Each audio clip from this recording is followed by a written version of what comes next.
Katuro'o, Katuro'o, Yeshua Iya.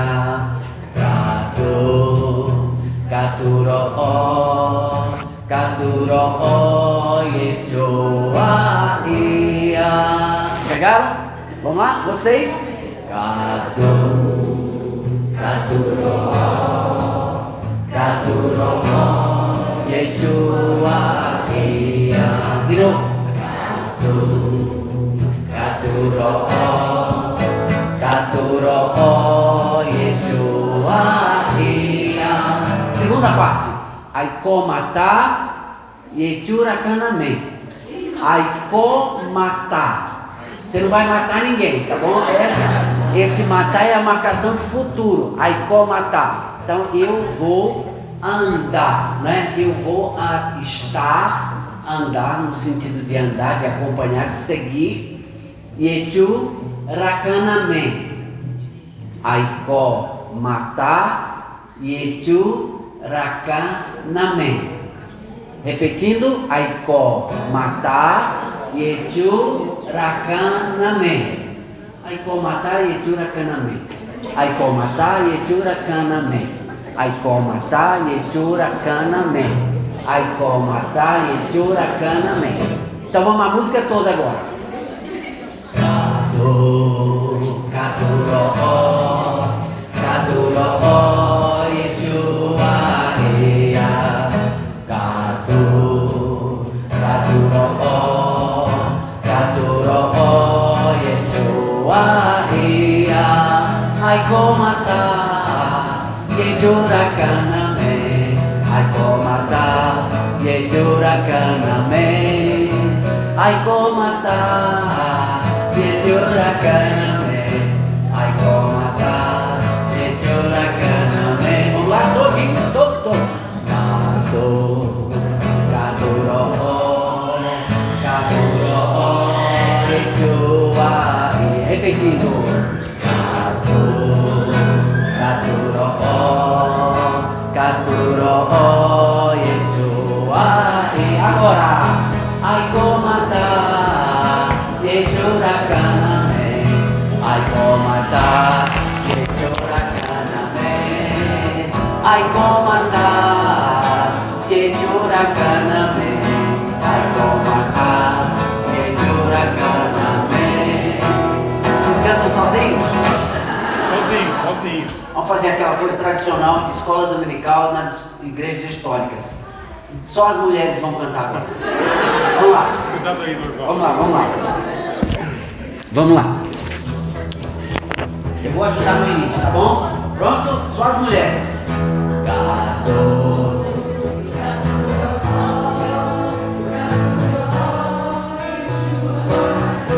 Repetindo, cara.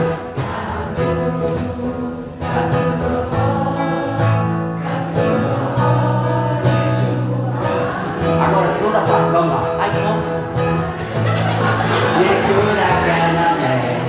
Aiko matar, Yechu rakaname. Repete. Aiko matar, Yechu. Aiko matar. Agora os homens, vamos lá. Katuro'o, Katuro'o. Vamos lá. Katuro'o, Yechu. Vamos lá, segunda parte. Matar, Yechu. Aiko matar, Yechu. Bora, pessoal, estamos matar, Yechu rakaname.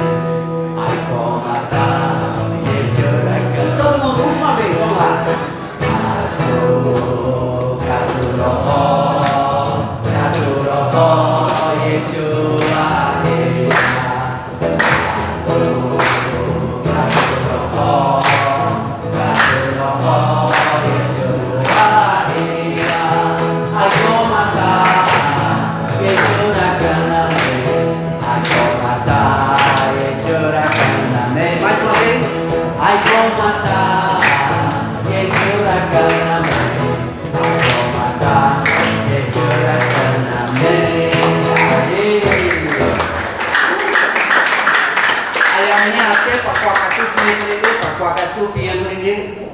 vocês já sabem, tá bom. Muito bem. Criançada, vamos lá, crianças, vamos lá? Vamos. Perdão. Tá gravando já não, né? Depois você faz a edição aí, né? Dessa altura aqui, tá bom? Tá bom. Maurício, tá precisando do seu violão aí.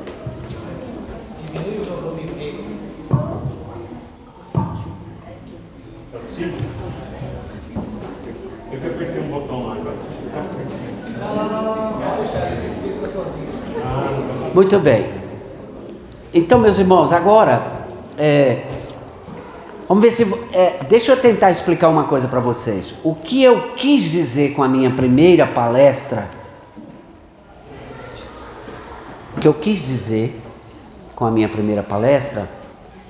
é que missões não é tema de um punhadinho de versículos nas Escrituras, certo? Esse foi o meu propósito e é o que eu tentei mostrar para vocês.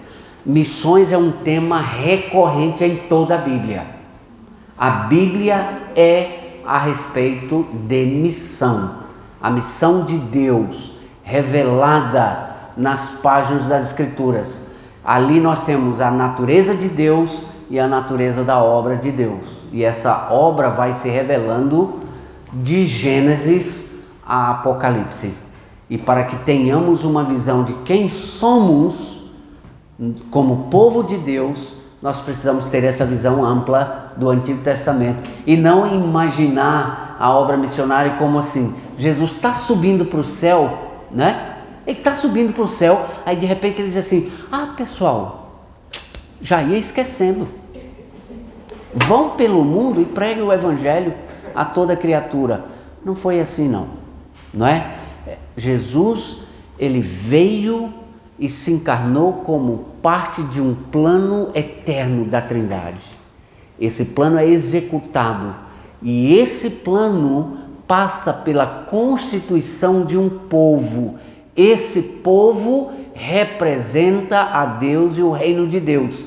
E esse povo proclama a mensagem de salvação, de restauração, de renovação de todas as coisas que Deus vai realizar completamente. Já começou, mas ele vai realizar completamente no retorno de Jesus Cristo. Então a minha ideia foi essa de desmistificar um pouquinho, porque às vezes a gente fica assim, a Bíblia também fala sobre missões, e a gente tem Marcos 16:15, e a gente tem Mateus 28, etc. Então é muito mais amplo do que isso. Nós precisamos ter uma compreensão de toda a Escritura para que a gente possa entender a nossa natureza.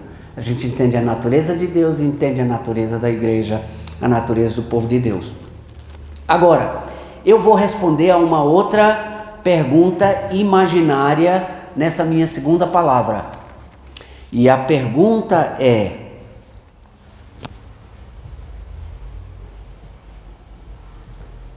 vale a pena pregar o evangelho para indígenas? Tem gente que acha que não vale a pena. Aliás, muita gente.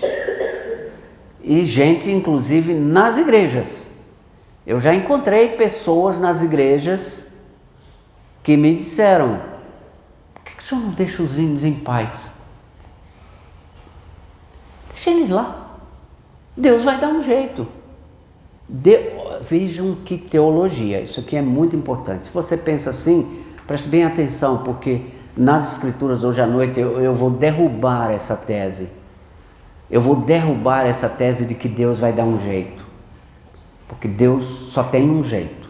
E esse jeito Ele já deu e revelou nas Escrituras. Cabe a nós, como povo dele, entendermos bem esse plano, né?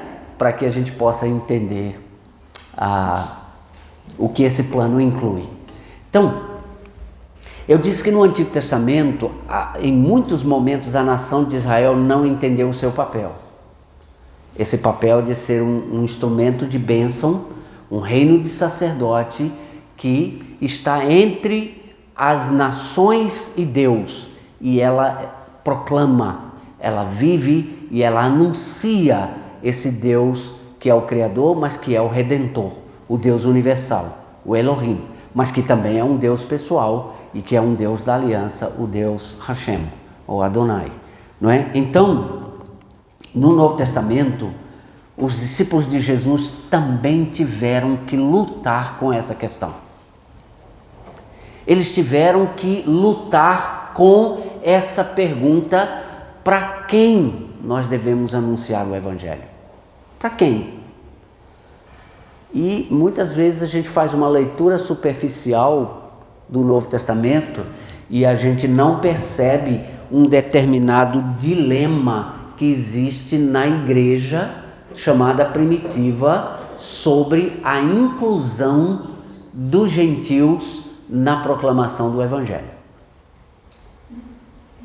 Vocês lembram que o apóstolo Pedro teve que se justificar perante a igreja porque ele teve uma visão e nessa visão ele deveria ir à casa de um gentil e pregar o Evangelho para esse gentil. Lembram? Ele foi, não é? Um centurião. E esse homem ouviu o Evangelho e quando Pedro volta para Jerusalém, a turma pega no pé dele e diz: mas como pode? Como você entrou na casa de um gentil?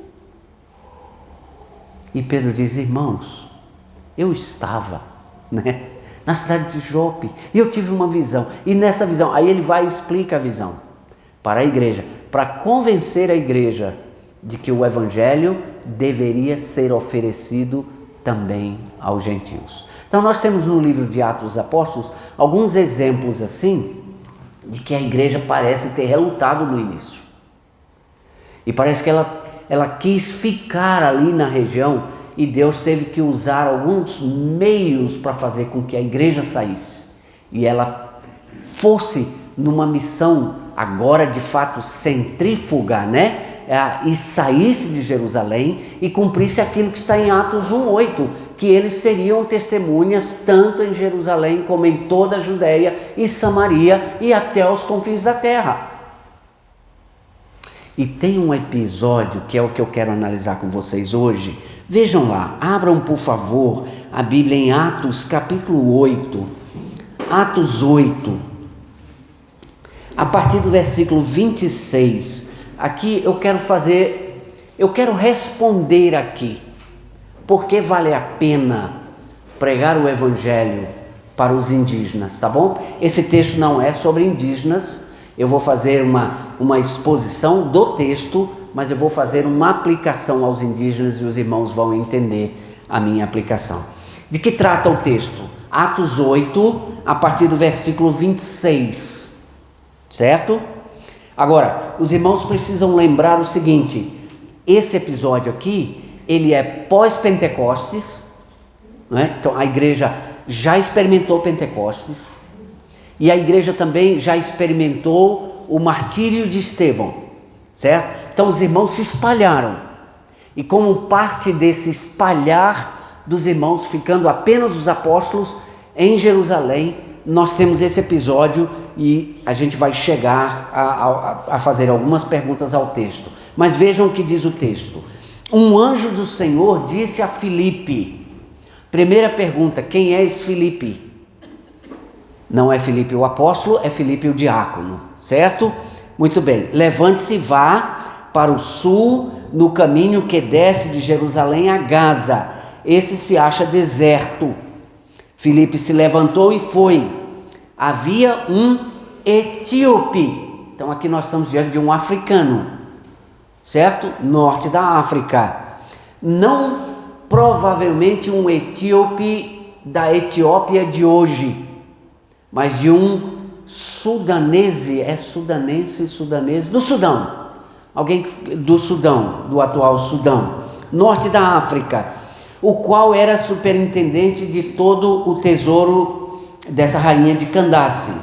Aí versículo 28, estava regressando ao seu país e assentado na sua carruagem, vinha lendo o profeta Isaías. Vejam que coisa interessante, eu costumo dizer que Isaías era o profeta desse período. Eu fico imaginando manuscritos e mais manuscritos de Isaías sendo produzidos e vendidos a todo vapor. Best-seller, número 1, né? Número 1. Isaías, o profeta mais messiânico do Antigo Testamento. E esse homem está exatamente com o manuscrito. O texto não diz se ele está lendo um manuscrito da Septuaginta, lendo em grego, talvez, ou se ele está lendo um manuscrito em hebraico. Nós não sabemos. O fato é que ele está lendo esse manuscrito, certo? Ele estava regressando e lendo o profeta Isaías, 29. Então o Espírito disse a Filipe: aproxime-se dessa carruagem e acompanhe-a. Correndo para lá, Filipe ouviu que o homem estava lendo o profeta Isaías. Naquele tempo não se lia silenciosamente, a leitura era audível. Só havia leitura audível, não havia leitura silenciosa. Todas as pessoas liam audivelmente. E Filipe ouve esse homem lendo Isaías. Então perguntou: o senhor entende o que está lendo? Ele respondeu: como poderei entender se ninguém me explicar? E aqui há um princípio missiológico fundamental. E convidou Filipe a subir e a sentar-se ao seu lado. Ora, a passagem da escritura que ele estava lendo era essa: foi levado como ovelha ao matadouro, e como um cordeiro mudo diante do seu tosqueador ele não abriu a boca. Na sua humilhação lhe negaram justiça. Quem poderá falar da sua descendência? Porque a vida dele é tirada da terra. Então o eunuco disse a Filipe: peço que você me explique a quem se refere o profeta. Fala de si mesmo ou de outra pessoa? Certo? Então Filipe explicou. E começando com essa passagem da escritura, anunciou-lhe a mensagem de Jesus. Percebe que coisa interessante? Começando com essa escritura. Quer dizer, ele não só usou essa escritura, ele começou com essa escritura, mas usou outra escritura. Então, onde é que os apóstolos encontraram a verdade do Evangelho? Encontraram no Antigo Testamento. E aí ele começa a falar de Jesus para esse homem no Antigo Testamento. Seguindo pelo caminho, chegaram a certo lugar onde havia água. Então o eunuco disse: eis aqui água, o que impede que eu seja batizado? Esse eunuco já conhecia o ritual do batismo, de alguma forma, não é? Talvez fosse prosélito. Há uma disputa entre estudiosos sobre isso, porque se ele era eunuco, não podia ser prosélito, não é? Então alguns discutem isso, se ele era um prosélito do judaísmo, havia passado pela circuncisão, etc., ou se ele era um temente, um gentio que havia ouvido falar do monoteísmo, do judaísmo, havia vindo a Jerusalém para adorar, para visitar Israel, conhecer Israel, mas talvez fosse um temente, não fosse um prosélito. A gente não sabe. O fato é que ele já conhecia o ritual do batismo. 37, Filipe respondeu: é lícito, se você crê de todo o coração. Então ele disse: creio que Jesus Cristo é o Filho de Deus. Então mandou parar a carruagem, ambos desceram a água, e aqui os irmãos batistas são felizes da vida, né? E Filipe batizou o eunuco. Quando saíram da água, o Espírito do Senhor arrebatou Filipe, e o eunuco não viu mais, e este foi seguindo seu caminho, cheio de alegria. Mas Filipe foi visto outra vez em Azoto, e seguindo viagem, evangelizava todas as cidades, até chegar a Cesareia. Ele morava em Cesareia, depois a gente vai saber disso em Atos dos Apóstolos, né? Tá bom. O que esse texto pode nos ensinar, e o que esse texto tem a ver com os indígenas? Primeira pergunta: o que esse texto está fazendo aqui? Porque se você for olhar o contexto de Atos até agora, nós encontramos multidões crendo no Evangelho, certo?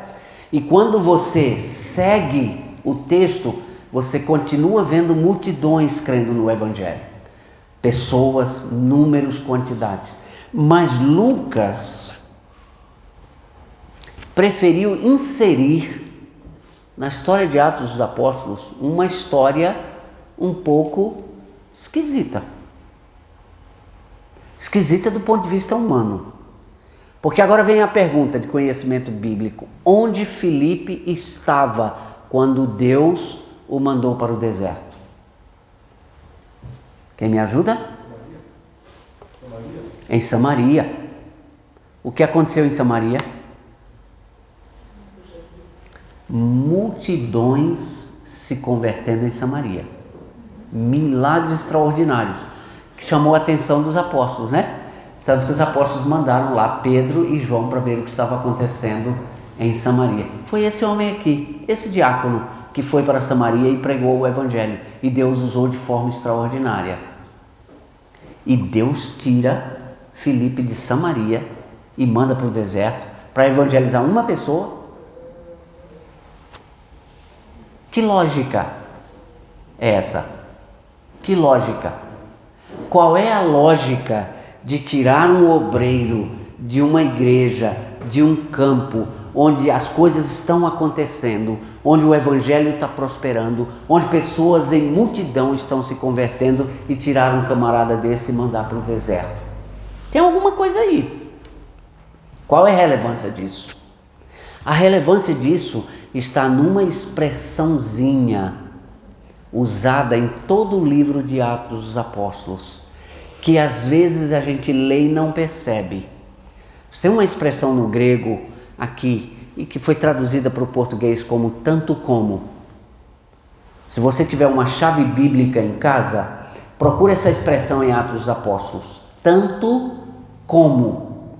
Essa expressão tanto como, Lucas usa várias vezes no livro de Atos dos Apóstolos, porque é muito importante para a teologia que Lucas quer apresentar no livro de Atos dos Apóstolos.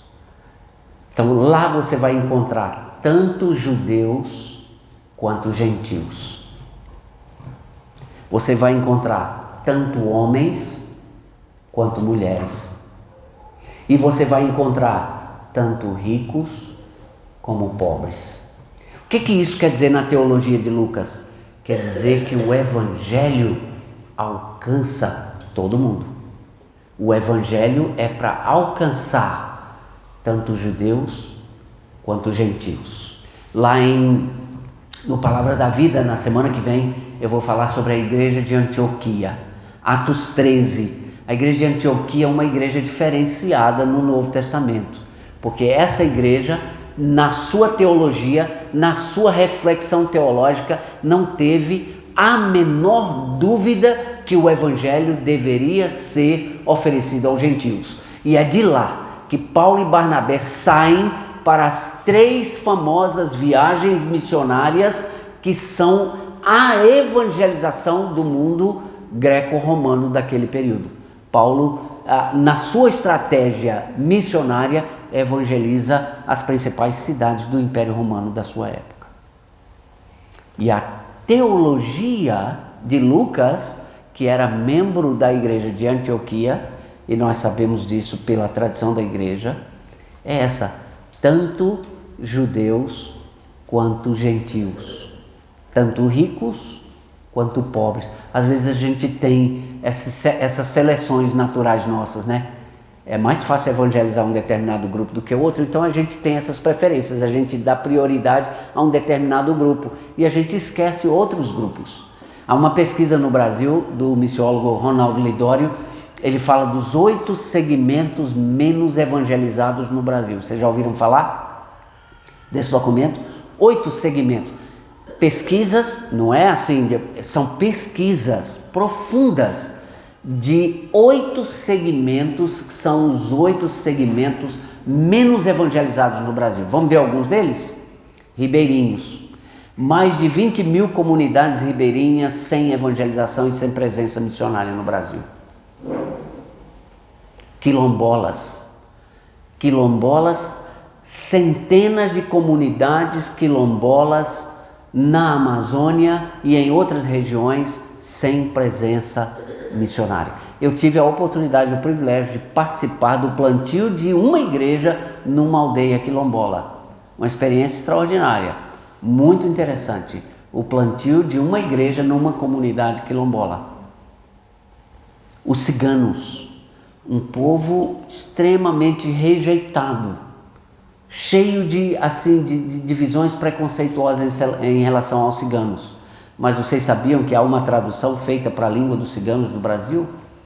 Que há um filme sendo produzido sobre Jesus na língua dos ciganos, que há igrejas e pastores. A igreja tem que ser ambulante, porque eles não param, né? Então eles fazem um acampamento no lugar. Essa igreja é ambulante. Eu tenho um colega que é missionário entre os ciganos. E ele tem que ir pastorear, dizer, onde é que está hoje? Hoje está em tal cidade. Então tá bom, vamos pastorear lá. Aí daqui a 2 semanas pode ser que já tenham mudado para um outro local, então tem que ir para aquele outro local. É um desafio enorme a evangelização dos ciganos. Os indígenas estão entre os 8 menos evangelizados do Brasil. Curiosamente, os mais pobres do Brasil são parte dos 8 grupos menos evangelizados da nossa nação. E também um outro grupo que a gente não pensa muito, os mais ricos. A evangelização de ricos é um desafio tremendo no nosso país, porque para ter acesso aos ricos não é fácil, né? Você não pode chegar na porta da mansão, tocar a campainha e dizer, com licença, o senhor Silvio Santos está aí? Eu queria ler um texto da Bíblia para ele e pregar o evangelho para ele. Não dá, né? A segurança não vai deixar você entrar. Então tem que usar outros critérios. E eu particularmente tenho um amigo que planta uma igreja entre ricos de Brasília. Então hoje é comum ele ter um governador, ou presidente da república, ou senador, ou alguém por lá frequentando a sua igreja, mas um trabalho assim bem diferente em estratégia de evangelização.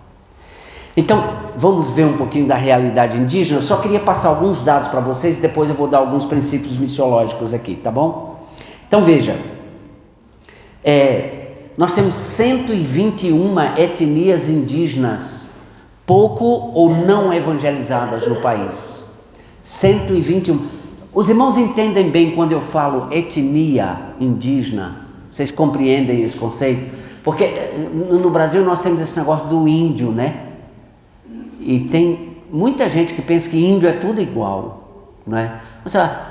Uma vez um presbítero de Recife disse, mas rapaz, eu estou ouvindo você com essa palestra, esse negócio. Escuta, como é que a gente faz para evangelizar esses índios tudo de uma vez? Para acabar com esse negócio.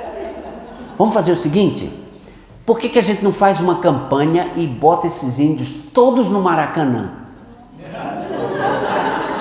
E a gente faz uma campanha evangelística e de uma vez a gente evangeliza todos os índios do Brasil. É sério, um grande empresário do Nordeste que me fez essa proposta. Aí eu comecei a falar um pouco para ele sobre a diversidade cultural debaixo do nome índio. São centenas de etnias, mais de quase 200 de etnias, ou povos culturalmente distintos uns dos outros.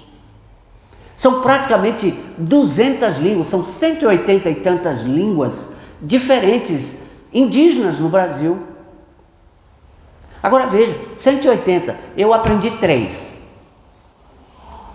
Se eu for aprender 180 línguas que pertencem a famílias diferentes linguisticamente, que umas não têm absolutamente nada a ver com as outras, é uma realidade muito mais complexa do que a gente imagina, não é? Então, muitas vezes a estratégia que se usa para um povo não é a mesma do outro, e assim por diante. Então, nós temos essa realidade. Nós temos 147 tribos indígenas no Brasil sem presença missionária. 147 tribos. Você, jovem, que está pensando aqui, 147 tribos no Brasil sem um missionário. Esperando. Algumas estão dizendo, olha, a tribo vizinha minha lá, O cacique, eu acho que eu posso contar rapidinho essa história para vocês. Estavam ocorrendo suicídios nessa aldeia. Ela é próxima da aldeia que eu trabalho. É uma outra etnia, um outro povo, eu não falo essa língua. Vários suicídios.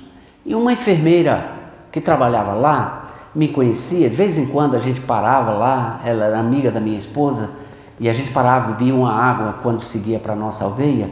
Ela chegou para o cacique e disse: por que vocês não chamam um missionário normal para vir fazer um culto aqui? Eu acho que seria bom vocês ouvirem a palavra de Deus. A palavra de Deus é uma coisa boa para vocês. Então um dia eu estava passando de moto para ir para a minha aldeia e o cacique fez assim: para aí. Aí eu parei lá e ele falou assim, falou em português, eu não falo a língua deles. Ele disse: eu quero que você venha fazer culto aqui na minha aldeia, porque tem várias pessoas se matando, e matando de tristeza, e eu quero que você venha trazer a palavra de Deus aqui. Eu disse: tá bom, quando? Você que marca. Eu disse: próximo sábado eu estarei aqui. Aí cheguei lá na nossa aldeia e falei para os crentes, né? Sábado vou fazer um culto lá na aldeia Capó. Eles estão me convidando por causa dos suicídios lá. Você vai mesmo? Vou. No sábado peguei meu violão, coloquei nas costas que peguei minha moto. Tá, cheguei lá no final da tarde, falei com o cacique, ele disse: tá bom, à noite vou sair nas casas avisando, e à noite a gente vem aqui para o pátio da aldeia. Eles tinham uma casona assim de palha, né, grande, onde se faziam as reuniões, as festas, as coisas. E aí quando foi à noite, toda a aldeia estava lá. E eu disse: eu preciso de alguém para traduzir para mim, porque eu realmente não queria que vocês ouvissem só em português, eu quero que vocês ouçam na língua de vocês. E eu tinha o Novo Testamento na língua deles, porque eu conhecia o tradutor que fez a tradução para eles. Eu podia ler, eu posso entender o que está escrito, porque é uma língua tupi-guarani, é parecida, mas quando eles falam eu não consigo entender tudo, e também não posso falar, falo uma coisinha ou outra, mas não falo a língua.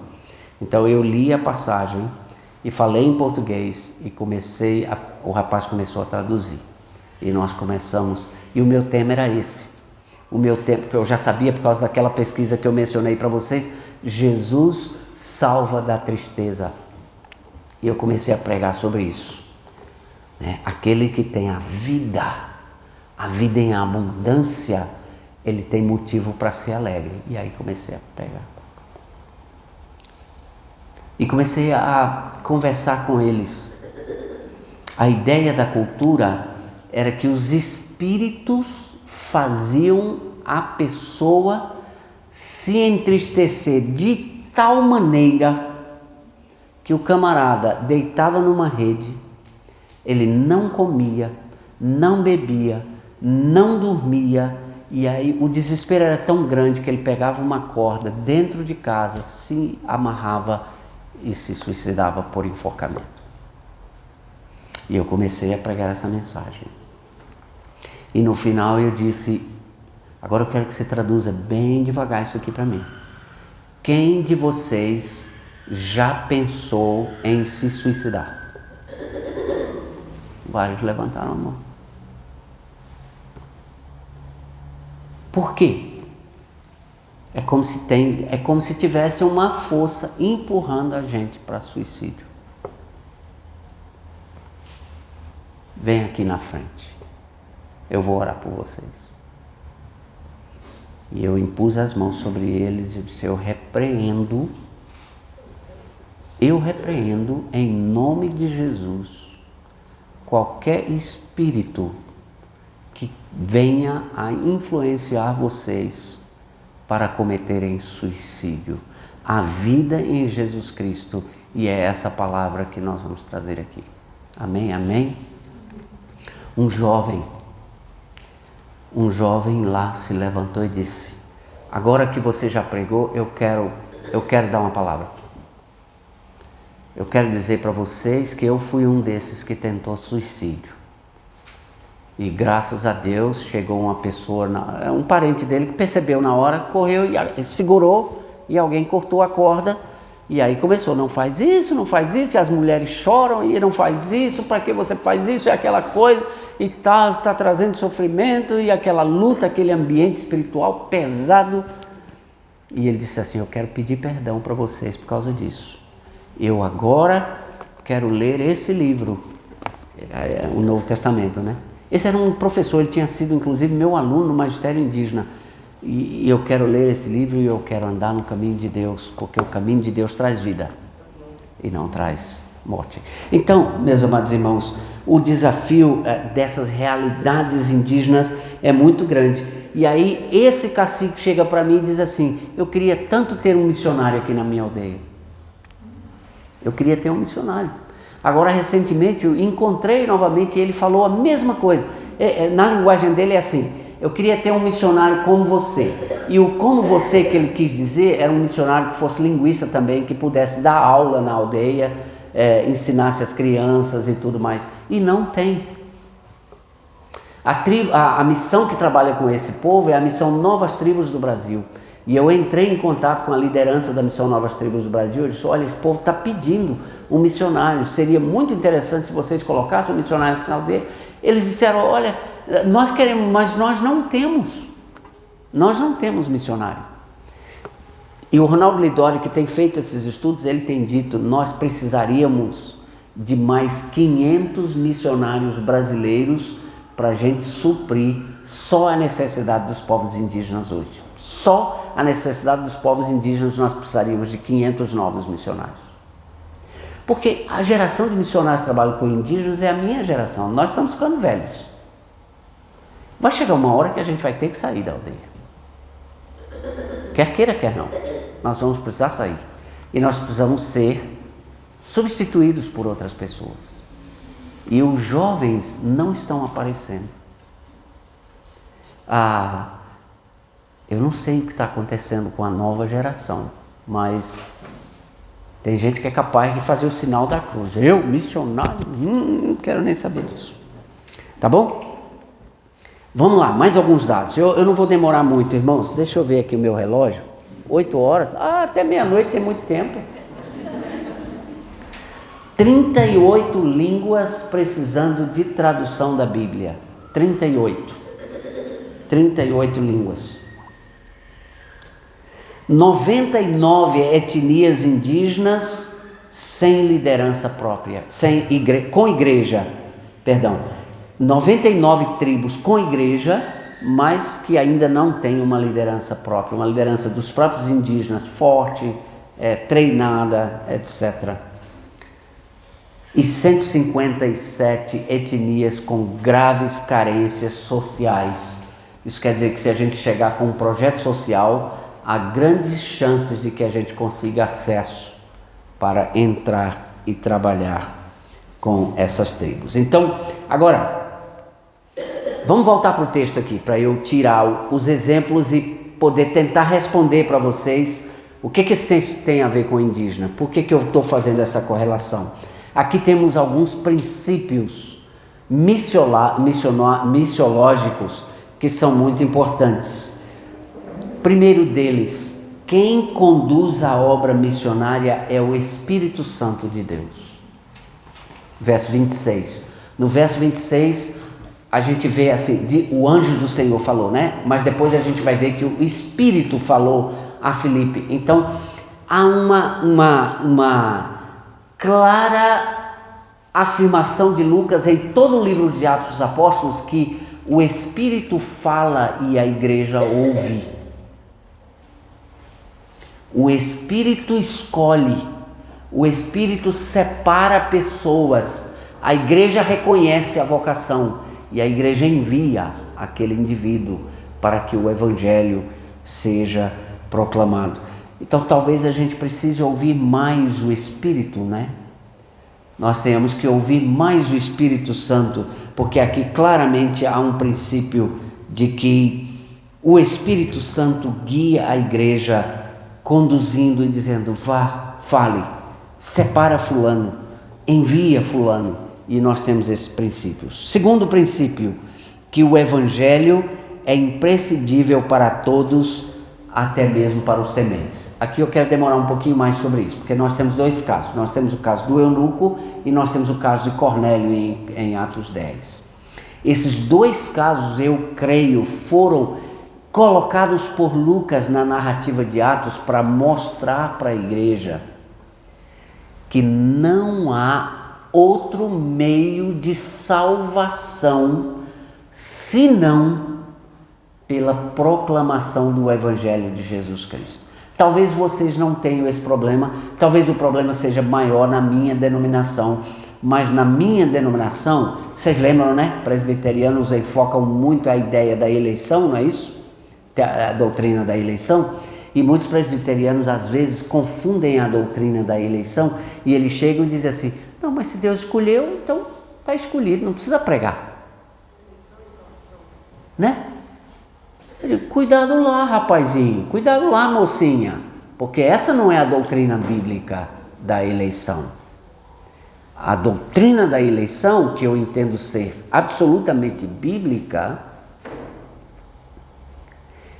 apresenta um outro lado da moeda, que é o meio que Deus providencia para trazer esse eleito à fé. Porque na teologia do Novo Testamento e na teologia paulina, muito claramente, o indivíduo tem que crer, Romanos 10, não é? Primeiro ele ouve, não é isso? Porque ele precisa invocar e para invocar ele precisa ouvir. Então ele invoca, ele crê, não é isso? E aí, para que isso aconteça, a igreja tem que enviar alguém. É aquela coisa, como ouvirão, não é? De quem nunca ouviram, e como crerão de quem nunca ouviram? E como ouvirão se não há quem pregue? E como pregarão se não forem enviados? Então ali você encontra toda a teologia, porque a fé vem pelo ouvir, e o ouvir a palavra de Deus. Então veja bem, Lucas deixa muito claro isso. Por que o Espírito Santo tira Filipe para pregar para esse eunuco? Porque tementes ou eunucos que chegaram para o monoteísmo via judaísmo precisam crer e confessar Jesus Cristo como Filho eterno de Deus. E é por isso que o Espírito Santo traz Filipe aqui. Não existe outro meio de salvação, meus queridos irmãos. É incrível como as pessoas ainda têm dúvidas sobre isso. Aí um jovem chega para mim e diz assim, já várias vezes, já aconteceu: pastor, então o senhor está querendo dizer que um índio que morre sem ouvir o evangelho vai para o inferno? Eu disse, é isso que eu estou querendo dizer. Eu estou afirmando claramente que um índio que não ouve o evangelho, ou qualquer outra pessoa que não ouve o evangelho, vai para o inferno. Aí o jovem disse para mim assim, não, mas aí não é justo. Né? Mas aí não é justo. E alguns assim, mais estudiosos, dizem, não, pastor, mas Paulo não fala lá aos romanos que os que sem lei pecaram, sem lei, né? Olha lá, o texto não diz que eles serão perdoados, não. O texto diz que eles serão condenados ou julgados, né? Na teologia paulina, salvação é por meio da fé em Jesus Cristo. E essa é a teologia do Novo Testamento inteira. Então, não tem jeito. Uma pessoa sem Cristo não tem salvação. E a prova é essa. Por que Pedro foi a pregar o evangelho para Cornélio? Cornélio havia testemunho dos próprios judeus. Esse homem é um homem bom, esse homem é um homem que faz coisas extraordinárias. Mas ainda assim ele precisou ouvir o evangelho e confessar, certo? Então não há outro meio para a salvação senão a confissão de fé em Jesus Cristo, e essa confissão de fé só é possível pelo ouvir a pregação do evangelho. Sem a pregação, Deus não dá jeitinho, Deus não é brasileiro para dar jeitinho. Ele já deu o jeitão único é salvação em Cristo, porque senão é melhor não pregar do que pregar, não é não? Vamos lá? Vamos raciocinar comigo? Vamos. Eu, missionário Norval, cheguei lá no Zauaguajá, meu amigo, para chegar lá já não é brincadeira, a gente vai até mostrar um vídeo já, né? Daqui a pouquinho, para chegar lá. Aí eu chego lá, e monta, e cai, e levanta. Ô meu bem, vamos. A gente sacode a poeira, chega lá, aprende a língua. Aprender uma língua sem dicionário, sem gramática, sem nada disso é brincadeira? Não, não é brincadeira. Como é que é isso? Como é que você fala? Isso aqui, isso aqui, isso aqui, isso aqui, isso aqui. E coisas assim, né? Aí você vai gesticulando e a pessoa vai falando, a gente vai grafando, e você vai anotando, e você vai...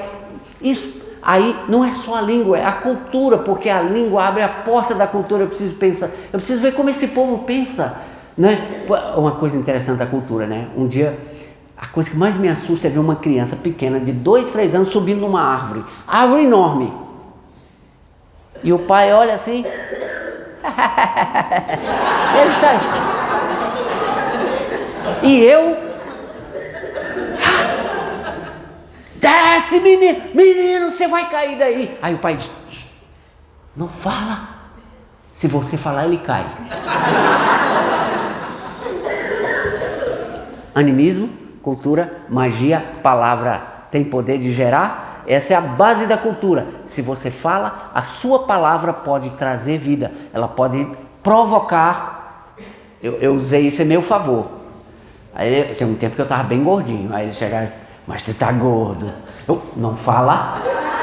Não fala que se você falar eu fico gordo. Aí dá uma risada, né?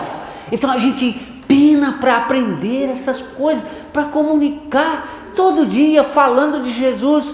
Aí eu chego lá, gasto minha vida, prego o evangelho. A tribo toda está lá. 600 pessoas, 30 se converteram. Essas 30 vão para onde? Vão para o céu. E o restante? As 570, na minha lógica, na minha teologia, na teologia que eu estou ensinando vocês, vão para onde? Vão para o inferno. Por quê? Porque elas ouviram, certo? Ouviram, não creram, mas ouviram, vão para o inferno, estão indesculpáveis. O que é melhor? É ir e correr o risco ou não ir? Se eu não for, na teologia de quem pensa que Deus vai dar um jeito, Deus vai salvar os 600. Não é? É melhor que eles não ouçam. Porque se eles não ouvirem, Deus pode salvá-los a todos. Então a não proclamação seria melhor do que a proclamação. Vocês percebem que não tem sentido bíblico para esse tipo de lógica? Por que então Jesus diz, eu estabelecerei a minha igreja e as portas do inferno não prevalecerão contra ela? E Jesus diz a essa igreja, vão por todo mundo, façam discípulos de todas as nações, ensinem-os a guardar todas as coisas que eu tenho ensinado a vocês. Porque esse evangelho, ele precisa ser pregado a todos os povos, e aí sim, então virá o fim. Não teria lógica, não é, meus irmãos? Não haveria lógica. Então, a lógica das Escrituras é, sem a proclamação do evangelho não há salvação. Esse evangelho é o que proporciona ao indivíduo ouvir as boas novas. Uma vez um camarada chegou para mim e falou, escuta, você está indo lá para a aldeia para falar de Jesus, por que você não vai para lá para descobrir o Jesus que já está no coração deles? Isso foi um missionário que me perguntou, né? Um missionário de uma linha liberal, né? Aí eu pensei, mas que teologia mais sem fundamento é essa? Porque o conhecimento de Jesus vem para nós pela revelação especial. E é através da revelação especial, ou seja, dessa escritura, que nós proclamamos o evangelho.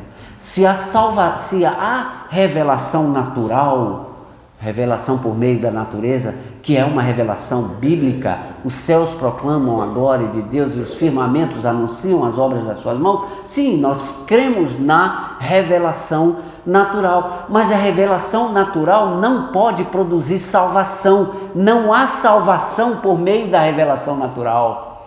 Pega lá, primeiro capítulo de Romanos. Eles tinham o conhecimento de Deus, mas o conhecimento de Deus que eles tinham, eles transformaram numa coisa absurda, porque eles esqueceram o Criador e passaram a adorar a criatura, e ao adorar a criatura, Deus os abandonou e os deixou na sua corrupção, de tal maneira que os costumes deles são nojentos, de tal maneira que a gente não tem coragem nem de mencionar. Porque a queda não foi uma quedinha, foi uma quedona. E a restauração e a salvação é por meio da proclamação do Evangelho. E eu me lembro disso muitas vezes, amados irmãos, quando eu estou na aldeia, eu lembro dessa história de Filipe, e quando as pessoas às vezes falam, mas você está aí a vida toda para ganhar 3, 4, 5 pessoas para Jesus, eu digo, aqui eu vou ficar. Aqui eu vou ficar. Porque esse Evangelho é tanto judeus como gentios. É tanto homens quanto mulheres, é tanto ricos como pobres, é tanto indígenas como não indígenas, tanto africanos como não africanos, tantos do sul, da Ásia ou de qualquer outro continente, tanto judeus como não judeus. Esse Evangelho é para todos e é o único que pode produzir salvação. A igreja não pode ter dúvida disso, meus irmãos. Se a igreja tiver dúvida disso, misericórdia. Esse é o fundamento máximo, básico, que nós todos temos que ter. Se a gente tem dúvida do poder do Evangelho, ou se a gente coloca outras coisas junto com o Evangelho, a gente está corrompendo o Evangelho de Cristo. Paulo disse, eu não me envergonho do Evangelho, porque o Evangelho é o poder de Deus para a salvação, tanto do judeu, ele diz primeiro do judeu e depois do grego, e a palavra grego ali significa gentios de forma geral. Então, queridos, vale a pena, se a nossa teologia, eu estou terminando, tá? Se a nossa teologia, se a nossa missiologia não tem espaço para compreender que o plano de Deus é inclusivo para todos e que é o Evangelho, que é o poder de Deus para a salvação de todos esses povos, aí nós estamos com problemas, e problemas sérios, porque nós fomos corrompidos e o nosso Evangelho não é o Evangelho das Escrituras. O Evangelho das Escrituras, e foi isso que motivou o apóstolo Paulo. Eu sou fã de Paulo porque eu vejo um homem obstinado, eu vejo um homem, ele vai numa cidade, ele apanha, ele é apedrejado, ele levanta, sacode a poeira, vai para outra, prega o Evangelho, ali ele estabelece uma comunidade, ele ensina, fica meses lá, olha, fica firme, ele vai para outra, ele manda um aqui, manda para outra, ele diz, olha, eu estou preocupado com vocês, Timóteo vai lá, vê como é que eles estão, passa um tempo, corrige, ensina, bota a gente lá para ser líder, volta aqui. E ele está nessa correria imensa, pregando o Evangelho. O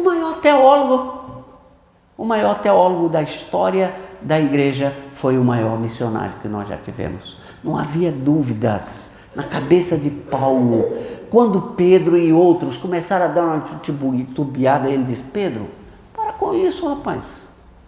Você sabe que o Evangelho é para os gentios, então por que quando os judeus não estavam aqui, você estava aí todo alegre no meio da gente, e agora que os judeus chegaram, você está se escondendo? Faz isso está errado. Essa compreensão sua está comprometendo o Evangelho, ele é capaz de chamar a atenção de Pedro. Então eu sou fã do cara, porque, meus irmãos, é isso, o Evangelho tem que fazer a gente vibrar. Se você não vibra com o Evangelho, tem alguma coisa errada, queridos. Você tem que vibrar com o Evangelho. Nós, como igreja de Deus, nós temos que vibrar, porque Deus coloca nas nossas mãos o que os anjos disseram, deixa a gente fazer. Deixa a gente fazer. A gente vai lá e a gente lança as boas notícias de Deus. Não, deixa eles fazerem. Deixa eles pregarem. E é a nós que Deus dá a incumbência e o mandado para pregar esse Evangelho extraordinário para todos os povos. Você sabe o que é a sensação de batizar o primeiro indivíduo de uma etnia? Você sabe o que é isso? Você chegar aí e a pessoa dizer assim, sim, eu creio em Jesus Cristo. Desculpa, vocês vão ver no vídeo, heresia, pouquinho de água na cabeça, como é que você faz um negócio desse? Mete no rio, camarada. É que a gente é dessa seita presbiteriana, a gente usa pouca água. Mas vamos mostrar o vídeo? Vamos ver aqui um pouquinho? São 2 vídeos, tá bom? Que a gente vai. Então, no primeiro vídeo, o Pedro vai gostar dessa. Acordei todo mundo, não foi? Maravilha. Então, o primeiro vídeo que nós vamos mostrar mostra a primeira fase da igreja. Então, essa primeira fase da igreja não, do nosso trabalho, tá bom? Ele tem som também, tem uma música, não sei se vai dar, mas se não der não tem problema não. E se puder, isso, pronto, vamos lá. Primeiro vídeo, primeira fase do trabalho.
Minha esposa.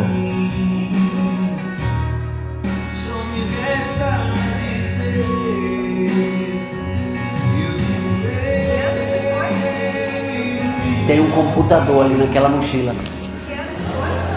Isso aí, a gente começou lá em 2006. Então é de 2006 para mais ou menos 2008 por aí, nessa fase inicial.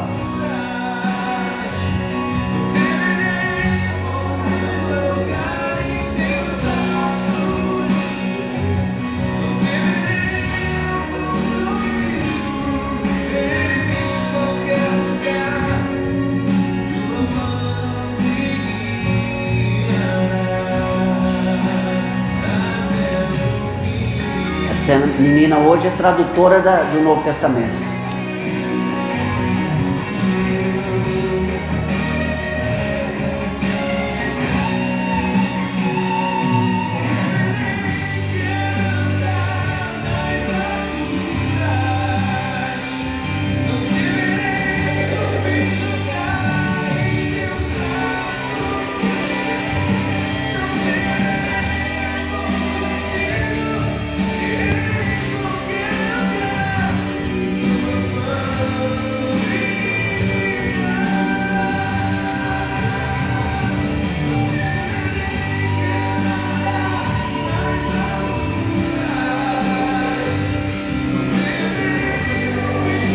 Foi comprado no mercado não, viu?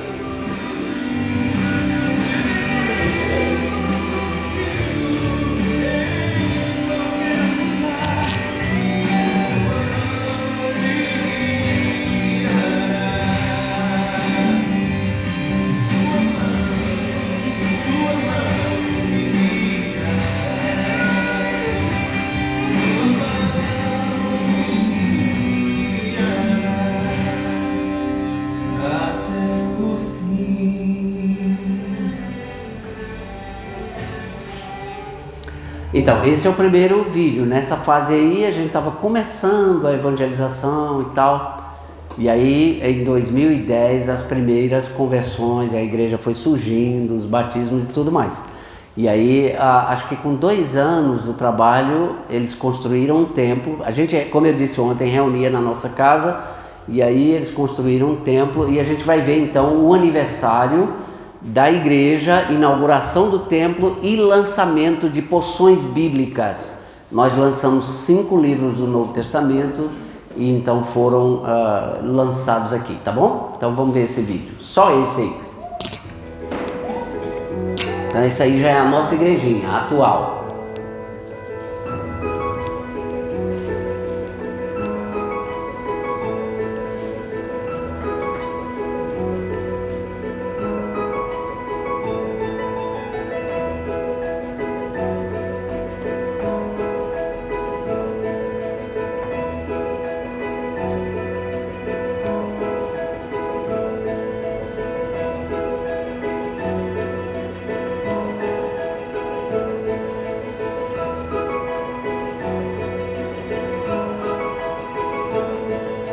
Essa é a Ruth, que é ela missionária que trabalha com a gente, ela e o esposo.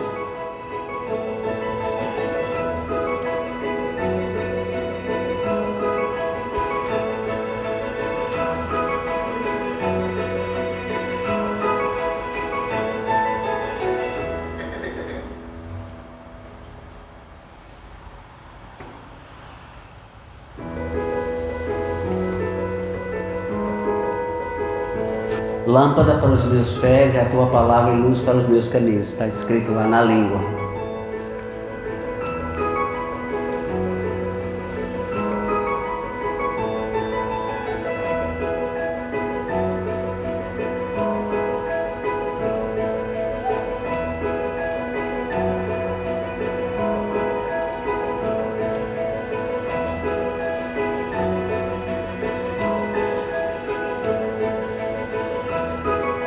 Essa é uma das tradutoras.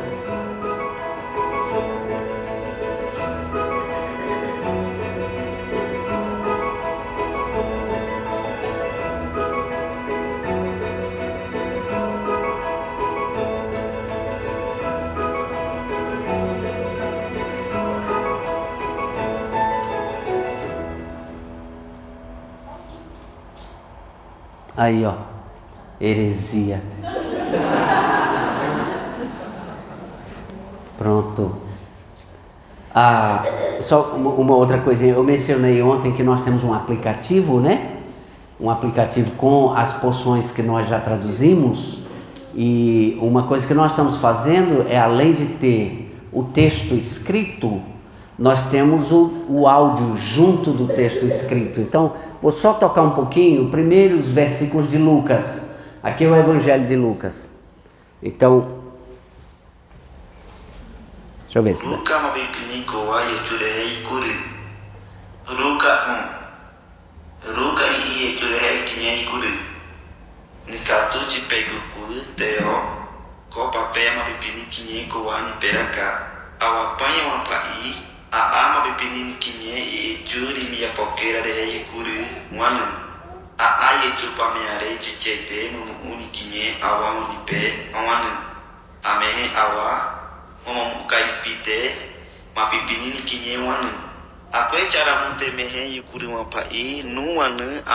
Pronto, só para dar um gostinho para vocês. Esse rapaz que está lendo, nós que alfabetizamos. E hoje ele é o líder da igreja, é um dos líderes da igreja. O nome dele é Juri. Ele tem 2 nomes, Ishoi, outro nome. E ele está com um filhinho no hospital, com pneumonia. E foi o primeiro indígena, o Aguajá, a escolher um nome bíblico para o filho. Então o filho dele chama-se Eri, porque a língua não tem L, então de Eli passou para Eri. Então orem pelo Eli, ou Eri, e pelo Juri, que é o pai. Estão no hospital, lá na cidade mais próxima, o filho está com pneumonia.